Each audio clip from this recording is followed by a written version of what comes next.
Assalamualaikum students. Today we will discuss about constructors in C++. Constructors होते क्या हैं, इनको क्यों यूज़ किया जाता है और इनको कैसे हम प्रोग्रामिंग में यूज़ करते हैं अपने ऑब्जेक्ट ओरिएंटेड प्रोग्रामिंग में, ये सब कुछ हम आज के लेक्चर में देखेंगे। Let's start with constructors. Constructors are special class functions which performs initialization of every object. Constructor जो होते हैं वो एक स्पेशल टाइप का एक फंक्शन होता है जो कि हम अपनी क्लास के अंदर बनाते हैं। इसका काम क्या है कंस्ट्रक्टर का? ये एक्चुअली जो हमारे क्लास के एट्रीब्यूट्स या वेरिएबल्स जो होते हैं उनको इनिशियलाइजेशन के लिए हम इसका इस्तेमाल करते हैं। फॉर एग्जांपल, हमने किसी क्लास का ऑब्जेक्ट बनाया तो उस ऑब्जेक्ट के अंदर उस क्लास के सारे एट्रीब्यूट्स आ जाते हैं। तो अब अगर हम कंस्ट्रक्टर फंक्शन का इस्तेमाल करते हैं तो वो जितने भी एट्रीब्यूट्स हमने क्लास के अंदर मेंशन किए थे, हम उनकी इनिशियलाइजेशन इस फंक्शन के थ्रू कर सकते हैं। The compiler calls the constructor whenever an object is created. जैसे ही हम किसी क्लास से कोई ऑब्जेक्ट क्रिएट करते हैं तो ये जो फंक्शन है कंस्ट्रक्टर का फंक्शन, ये ऑटोमेटिकली कॉल हो जाता है। अभी जो हमने प्रीवियस एग्जांपल्स में देखा था कि जब हम किसी क्लास का कंस्ट्रक्टर बनाते थे, क्लास से यानी एक कंस्ट्रक्टर क्रिएट करते थे, तो अगर हमने उस क्लास के किसी फंक्शन को कॉल करना होता था तो हम ऑब्जेक्ट का नेम डॉट फंक्शन का नेम यूज करते थे, तब जाके वो फंक्शन कॉल होता था क्लास का। लेकिन ये जो कंस्ट्रक्टर का फंक्शन है, जैसे ही हम क्लास के थ्रू ऑब्जेक्ट क्रिएट करते हैं ये ऑटोमेटिकली कॉल हो जाता है। इसको कॉल करने की जरूरत नहीं होती, ये ऑटोमेटिकली कॉल हो जाता है। और constructor initialize values to object members after storage is allocated to the object. अब जैसे ही ऑब्जेक्ट को के जो वेरिएबल्स हैं उनको स्टोरेज मिलती है तो ये उनको वैल्यूज असाइन कर देता है। क्योंकि हमने ये भी देखा था कि जब तक किसी क्लास का ऑब्जेक्ट क्रिएट हम नहीं करते तब तक उसके वेरिएबल को मेमोरी एलोकेट नहीं होती। तो सबसे पहले हम कंस्ट्रक्टर का सिंटैक्स देखते हैं। देखिए, ये एक क्लास है ए जिसका नाम है ए, क्लास कीवर्ड एंड देन ए। ये एक क्लास ए है जिसके अंदर मैंने एक वेरिएबल बनाया है एक्स, इंट एक्स। ठीक हो गया। और ये मेरा कंस्ट्रक्टर है। एक्चुअली जो हमारा कंस्ट्रक्टर का फंक्शन होता है उसका नेम एज इट इज वही होता है जो हमारी क्लास का नेम होता है। अब जैसे हमारी क्लास का नेम है ए, तो हमारे कंस्ट्रक्टर के फंक्शन का नाम भी ए होगा, जैसे मैंने इधर मेंशन किया हुआ है ए और फिर ये फंक्शन की ब्रेसेस और ये starting and ending bracket of constructor function. तो पहली चीज तो आप ये नोट कर लीजिए कि किसी क्लास के अंदर जब हम कंस्ट्रक्टर बनाएंगे तो उस कंस्ट्रक्टर फंक्शन का name as it is class के नेम जैसा होगा। जो क्लास का नेम है वही कंस्ट्रक्टर का नेम होगा। और दूसरा पॉइंट, कंस्ट्रक्टर फंक्शन जो होता है इसकी कोई भी रिटर्न टाइप नहीं होती। जैसे हम नॉर्मल फंक्शंस बनाते हैं उनमें किसी की रिटर्न टाइप इंट होती है, किसी की फ्लोट होती है, किसी की वॉइड होती है, किसी की डबल होती है। इसकी रिटर्न टाइप नहीं होती। ये विदाउट रिटर्न टाइप हम अपने क्लास के अंदर डिफाइन करते हैं। तो स्टूडेंट्स, उम्मीद है कि आप लोगों को इसका सिंटैक्स समझ आ गया होगा। आगे बढ़ते हैं। देखिए वही चीज बताई हुई है, while defining a constructor you must remember that the name of constructor will be same as the name of the class। यानी जो कंस्ट्रक्टर का नेम होगा वो बिल्कुल क्लास के नेम जैसा होगा। And constructor will never have a return type. जो हमारा कंस्ट्रक्टर का फंक्शन होगा, जैसे मैंने अभी आपको बताया, उसकी कोई भी रिटर्न टाइप नहीं होगी। इसके बाद हम कंस्ट्रक्टर्स की टाइप्स पर आते हैं। 3 टाइप्स के कंस्ट्रक्टर्स होते हैं C++ में। Number 1 default constructor, number 2 parameterized constructor and third copy constructor. अब हम 1 बाय 1 इन तीनों को देखेंगे कि इन तीनों में क्या डिफरेंस है, और फिर इनकी प्रोग्रामिंग की एग्जांपल भी देखते हैं। तो let's start with default constructor। Default constructor is the constructor which does not take an argument, it has no parameter। देखें अभी तक हमने क्या डिस्कस किया कि जब भी हम किसी क्लास से कोई ऑब्जेक्ट क्रिएट करते हैं तो उस क्लास के अंदर जो कंस्ट्रक्टर का फंक्शन होता है वो ऑटोमेटिकली कॉल हो जाता है। उसका ये सिंटैक्स है, ये हमारे कंस्ट्रक्टर का सिंटैक्स है कि क्लास नेम, यानी हमारे कंस्ट्रक्टर जो होगा वो as it is class name जैसा होगा, और फिर उसकी स्टार्टिंग एंड एंडिंग ब्रैकेट। अब ये जो पैरामीटर इधर गिवन है, ये अभी हम डिफॉल्ट कंस्ट्रक्टर की बात कर रहे हैं। डिफॉल्ट कंस्ट्रक्टर में आर्गुमेंट या पैरामीटर नहीं होते। ये देखिए स्टूडेंट्स, ये हम एग्जाम्पल देखते हैं।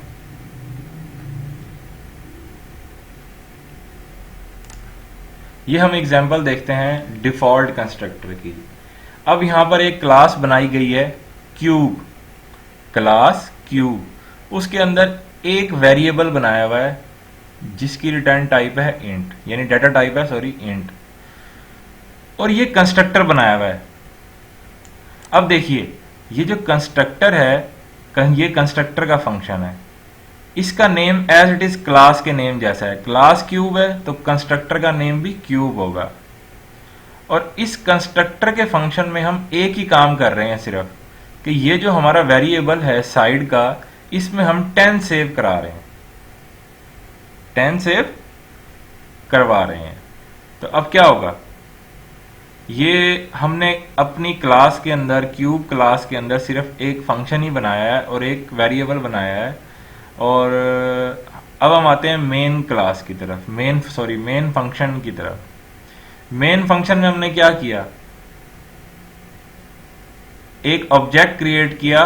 कौन सी क्लास से? क्यूब क्लास से। तो पहले हम क्लास का नेम लिखते हैं और फिर ऑब्जेक्ट का नेम। तो हमने क्यूब और ऑब्जेक्ट का नेम C रखा।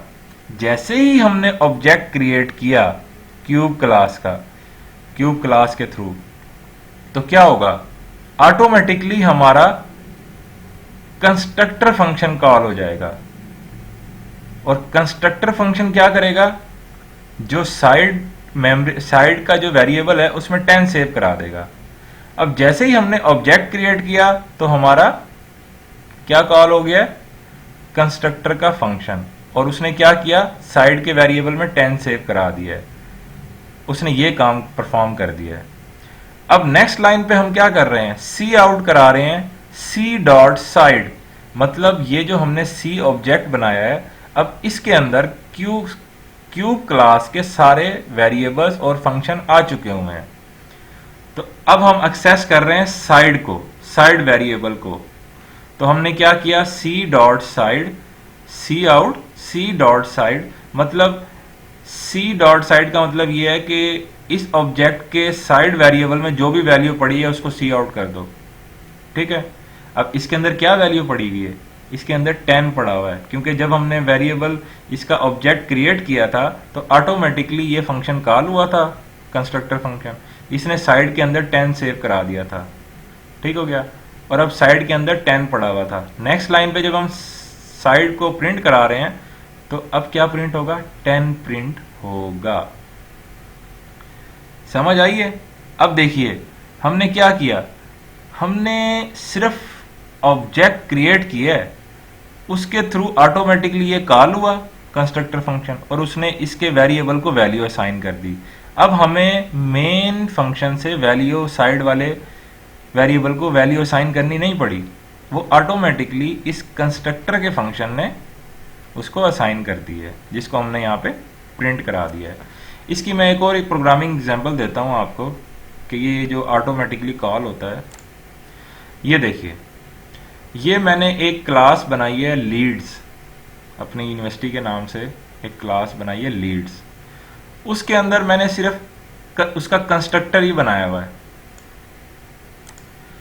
और कंस्ट्रक्टर के अंदर मैं क्या काम कर रहा हूं, लीड्स यूनिवर्सिटी ये प्रिंट करा रहा हूं।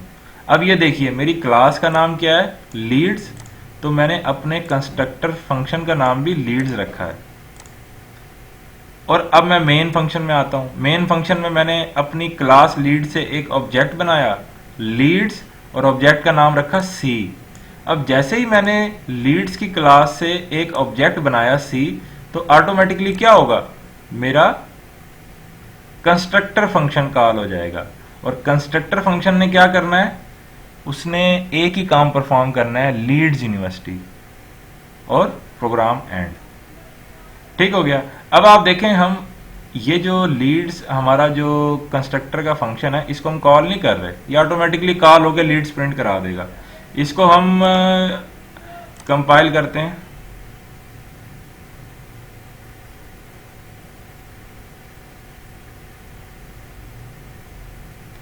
ये देखिए स्टूडेंट्स, अब ये क्या हुआ है,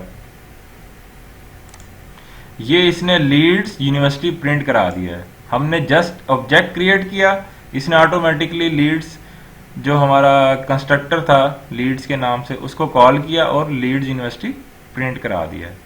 तो अभी तक आपको ये समझ आ जाना चाहिए कि जैसे ही हम किसी क्लास से कोई ऑब्जेक्ट बनाते हैं तो उसका कंस्ट्रक्टर ऑटोमेटिकली कॉल हो जाता है और फिर उस कंस्ट्रक्टर के अंदर हमने जो भी काम किया होता है वो ऑटोमेटिकली परफॉर्म हो जाता है।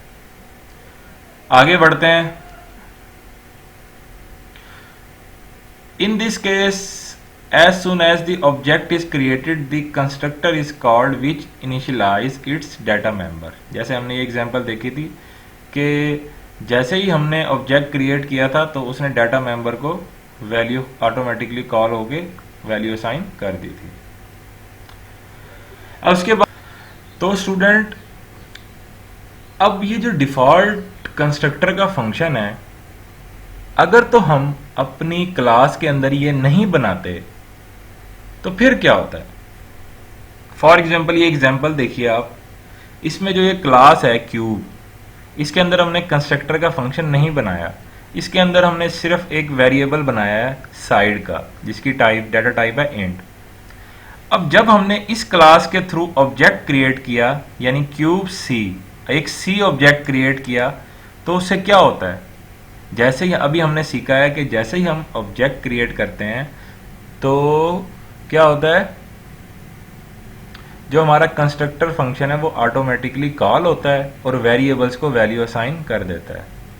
लेकिन यहाँ पर तो हमने अपनी क्लास के अंदर डिफॉल्ट ये जो कंस्ट्रक्टर है वो बनाया ही नहीं है। तो अब क्या होगा, अगर हम अपनी क्लास के अंदर कंस्ट्रक्टर नहीं बनाते, तब भी जब हम उस क्लास से ऑब्जेक्ट बनाएंगे तब भी हमारा कंपाइलर ऑटोमेटिकली हमारे जो वेरिएबल्स हैं उनको कोई भी रैंडम वैल्यू असाइन कर देगा। मतलब कि अब हमने जैसे अपनी क्लास के अंदर डिफॉल्ट कंस्ट्रक्टर या कंस्ट्रक्टर का फंक्शन नहीं बनाया, तो जैसे ही हमने ऑब्जेक्ट क्रिएट किया तो बैक एंड पे हमारा जो डिफॉल्ट कंस्ट्रक्टर है वो ऑटोमेटिकली कॉल होगा और हमारे जितने भी मेमोरी की वैल्यूज हैं, मतलब हमारी जो मेमोरीज हैं, उनको ऑटोमेटिकली कोई वैल्यू असाइन कर देगा, 0 और कोई भी रैंडम वैल्यू हो सकती है। अब जैसे इस वाली क्लास की एग्जांपल में हमने कंस्ट्रक्टर का फंक्शन नहीं बनाया, लेकिन वो कॉल हो गया है ऑटोमेटिकली, कंपाइलर ने हमारा जो साइड की मेमोरी है, यानी ये जो साइड मेमोरी हमने बनाई हुई है, इसको वैल्यू कुछ ना कुछ असाइन कर दी है। अब देखिए, जैसे ही हमने ऑब्जेक्ट बनाया और हमने इस ऑब्जेक्ट के साइड वेरिएबल को सी आउट कराया, तो अभी तक हमने साइड वाली जो मेमोरी है उसको कोई वैल्यू तो असाइन नहीं की ना। वो काम किसने किया है? हमारे कंपाइलर ने ऑटोमेटिकली कर दिया है। हमारे कंपाइलर ने ऑटोमेटिकली कर दिया है। किसके थ्रू?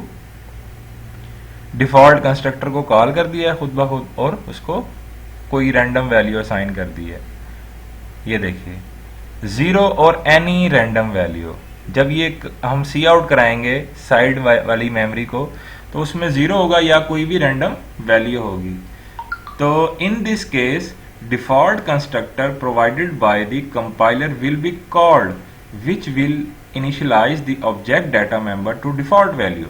यानी अगर हमने अपनी क्लास के अंदर कंस्ट्रक्टर का फंक्शन नहीं बनाया, तो जैसे ही हम उस क्लास से कोई ऑब्जेक्ट बनाते हैं, कंपाइलर क्या करता है? उसको ऑटोमेटिकली खुद से कॉल कर देता है।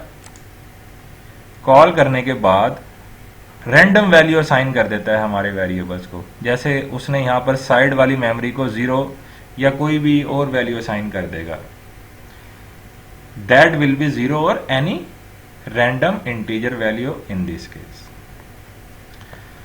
तो स्टूडेंट्स, ये हमने डिफॉल्ट कंस्ट्रक्टर की एग्जांपल्स देख ली। अब हम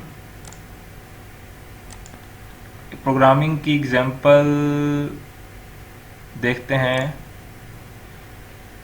पैरामीटराइज्ड कंस्ट्रक्टर की। उससे पहले हम थोड़ी सी डिटेल देख लेते हैं पैरामीटराइज्ड कंस्ट्रक्टर की। ये देखिए जी, दूसरी टाइप होती है parameterized constructor. These are the constructor with parameter.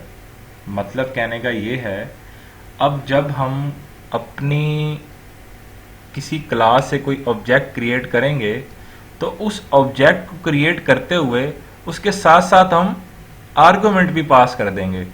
वो आर्गुमेंट कहाँ के रिसीव होंगे? जो हमने क्लास के अंदर कंस्ट्रक्टर का फंक्शन बनाया हुआ है उसके अंदर। Using this constructor, you can provide different values to data members of different objects by passing the appropriate values as arguments. इसकी एग्जांपल देखते हैं। इसकी एग्जांपल मैं आपको प्रोग्रामिंग की एग्जांपल दिखाता हूँ। ये देखिए स्टूडेंट, मैंने एक क्लास बनाई है क्यूब। उस क्लास के अंदर मैंने क्या किया है? एक वेरिएबल बनाया है साइड, ठीक हो गया, जिसकी डाटा टाइप है इंट। और अब मैंने ये जो कंस्ट्रक्टर बनाया है इस क्लास के अंदर, आपको पता है कंस्ट्रक्टर का नाम वही होता है जो हमारी क्लास का नाम होता है। मैंने वही नाम रखा है, देखिए। लेकिन अब मैंने कंस्ट्रक्टर की जो ब्रेसेस हैं उसमें मैं एक्सपेक्ट कर रहा हूं कि मुझे एक वैल्यू एज ए, जब मैं इस कंस्ट्रक्टर के फंक्शन मेरा कॉल होगा तो मुझे एक वैल्यू भी रिसीव होगी, और उस वैल्यू को वो किस में रिसीव होगी? एक्स में। और वो एक्स की वैल्यू मैं किस में सेव करा दूंगा? साइड की मेमोरी में। यानी अब मैं अपने जो वेरिएबल है उसको वो वैल्यू असाइन कर रहा हूं जो मुझे क्यूब का जब मेरा कंस्ट्रक्टर कॉल होगा उस टाइम जो मुझे रिसीव होगी, वही वैल्यू मैं अपने साइड के वेरिएबल में सेव करा दूंगा। अब ये जो पैरामीटराइज्ड कंस्ट्रक्टर है इसको कॉल कैसे करते हैं ये देखिए। अब जो मेरी क्लास है क्यूब, मैंने इससे एक ऑब्जेक्ट बनाया C1, ये मेरे ऑब्जेक्ट का नेम है। लेकिन उसके साथ साथ मैंने एक वैल्यू भी इसको एज ए आर्गुमेंट पास कर दी है, क्योंकि हमने ये सीखा है कि जैसे ही हम किसी क्लास से ऑब्जेक्ट बनाते हैं तो ऑटोमेटिकली क्या कॉल हो जाता है? इसका कंस्ट्रक्टर फंक्शन। लेकिन इस क्लास का जो कंस्ट्रक्टर फंक्शन है वो एक आर्गुमेंट भी एज ए इनपुट मांग रहा है। मींस कि जब हम अब जैसे ही हमने C1 नेम इस क्लास से क्रिएट किया, मतलब C1 ऑब्जेक्ट क्रिएट किया, तो ऑटोमेटिकली इस फंक्शन ने कॉल होना है, कंस्ट्रक्टर फंक्शन ने। इसको एक वैल्यू भी भेजनी है हमने इंटीजर की, तो वो हमने 10 पास कर दी है। अब क्या होगा? जैसे ही क्यूब C1 का ऑब्जेक्ट क्रिएट होगा तो कौन सा फंक्शन कॉल होगा? कंस्ट्रक्टर का फंक्शन। तो और उसको ये 10 x में आके रिसीव हो जाएगा, और ये 10 हम किस में सेव करा देंगे, साइड की मेमोरी में, यानी साइड वेरिएबल में। अब देखिए, उसके बाद हमने ये जो हमारा ऑब्जेक्ट था, इसकी अब हम एक्सेस करते हैं साइड के वेरिएबल को, सी आउट C1 डॉट साइड। तो अब क्या होगा, इस ऑब्जेक्ट के साइड वेरिएबल में जो भी वैल्यू पड़ी होगी वो क्या हो जाएगी, प्रिंट हो जाएगी। तो अब हम इसको रन करते हैं।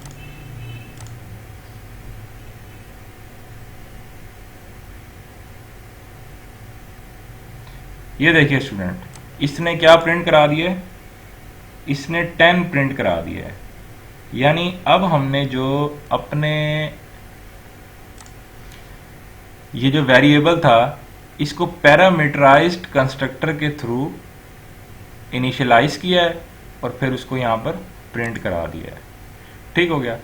अब अगर मैं ये चाहता हूं कि मैं हमने ये भी सीखा था कि हम किसी एक क्लास के थ्रू, हमारी जो एक क्लास होती है उसके थ्रू हम मोर देन वन भी ऑब्जेक्ट क्रिएट कर सकते हैं। तो अगर मैं अब एक और ऑब्जेक्ट क्रिएट करता हूं, क्यूब, तो अब मैं क्या करता हूं, मैं एक और ऑब्जेक्ट क्रिएट करता हूं, क्यूब C2। ठीक हो गया। और C2 को क्रिएट करते हुए मैं यहां पर 20 सेंड कर देता हूं। अब क्या होगा,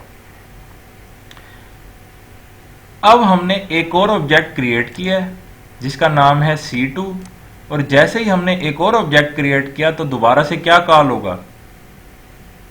पहले तो आप ये समझ लीजिए कि जब हमने ये C2 ऑब्जेक्ट क्रिएट किया तो C2 ऑब्जेक्ट के अंदर भी वो सारी चीजें आ जाएंगी जो कि हमारी क्यूब की क्लास में है। क्यूब की क्लास में क्या है, एक वेरिएबल है साइड का जो कि C2 में आ जाएगा, C2 ऑब्जेक्ट में। अब C1 के अंदर तो ऑलरेडी वो आया हुआ है, वो एक सेपरेट ऑब्जेक्ट है, ये एक सेपरेट ऑब्जेक्ट है। इसके अंदर जो साइड की मेमोरी है वो डिफरेंट होगी, इसके अंदर डिफरेंट होगी, क्योंकि इस ऑब्जेक्ट का लिंक इस ऑब्जेक्ट से कोई लिंक नहीं है। ठीक हो गया। अब लेकिन जब हमने ये C2 का ऑब्जेक्ट क्रिएट किया तो हमने इसको, तो किसने कॉल होना है, इसके कंस्ट्रक्टर फंक्शन है ना। तो कंस्ट्रक्टर फंक्शन रिक्वायर्ड कर रहा है कि एक इनपुट की वैल्यू उसको भेजी जाए, तो हमने 20 भेज दिए। 20 जाके कहाँ सेव हो गया, साइड में। किसके साइड वाले मेमोरी में, ऑब्जेक्ट C2 के जो साइड वेरिएबल है उसमें जाके सेव हुआ है 20। तो अभी तो हमने C1.20 प्रिंट कराया है, तो अब मैं क्या करता हूं, मैं अब C2.20 प्रिंट कराता हूं, बल्कि मैं इसी को चेंज कर देता हूं। ठीक है। अब क्या प्रिंट होगा, C2.side, मतलब कि अब C2 ऑब्जेक्ट का जो साइड वेरिएबल है उसके अंदर जो वैल्यू प्रिंट पड़ी होगी वो प्रिंट होगी। ठीक हो गया। अब मैं इसको एग्जीक्यूट करता हूं। ये देखिए स्टूडेंट, इसने 20 प्रिंट करा दिया। ठीक हो गया। और अगर मैं अब C1 करता हूं तो C1 की जो साइड वाला वेरिएबल है उसमें क्या पड़ा हुआ है, उसमें पड़ा हुआ है 10, तो ये 10 प्रिंट कराएगा।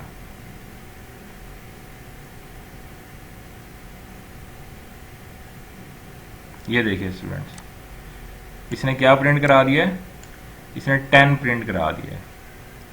तो उम्मीद है कि आपको पैरामीटराइज्ड कंस्ट्रक्टर की भी समझ आ गई होगी कि जब हम किसी क्लास का ऑब्जेक्ट बनाते हैं तो कंस्ट्रक्टर फंक्शन ऑटोमेटिकली कॉल होता है, लेकिन अगर हमारा जो कंस्ट्रक्टर फंक्शन है अगर वो कोई पैरामीटर उसमें मेंशन है, मतलब कि वो कोई as a input value expect कर रहा है रिसीव करने के लिए, तो हम जैसे ही ऑब्जेक्ट बनाते हैं तो उसके साथ साथ हमें वो वैल्यूज एज ए आर्गुमेंट भेजनी पड़ती हैं। अब जो हमारा ये वाला कंस्ट्रक्टर का फंक्शन था ये पैरामीटराइज्ड कंस्ट्रक्टर का फंक्शन था, क्योंकि इसमें एक वैल्यू वो इंटीजर की एक्सपेक्ट कर रहा था, रिसीव करना चाह रहा था। तो हमने जैसे ही एक ऑब्जेक्ट बनाया इस क्लास से तो हमने साथ उसको एक इंटीजर की वैल्यू भी भेजनी है ताकि वो हमारे इस वेरिएबल में स्टोर कर दे। ओके स्टूडेंट्स, आगे बढ़ते हैं। इसके बाद है स्टूडेंट्स, थर्ड वन है copy constructors. These are special type of constructor which takes an object as an argument। जैसे अभी हमने पैरामीटराइज कंस्ट्रक्टर बनाया था, उसमें वो इंटीजर की एक वैल्यू को रिसीव कर रहा था, और भी हम और ज़्यादा वैल्यूज को वहाँ पे मेंशन कर सकते हैं, यानी पैरामीटर और भी ज़्यादा यूज़ कर सकते हैं। लेकिन जो कॉपी कंस्ट्रक्टर होता है, इसमें पैरामीटर की जगह किसी ऑब्जेक्ट को हम पास करते हैं and is used to copy values of data member of one object into other object। इसको स्टूडेंट्स हम जो ये कॉपी कंस्ट्रक्टर है, इसको हम आगे मजीद डिटेल में डिस्कस करेंगे। तो अब तक के लिए इतना ही। Thank you so much.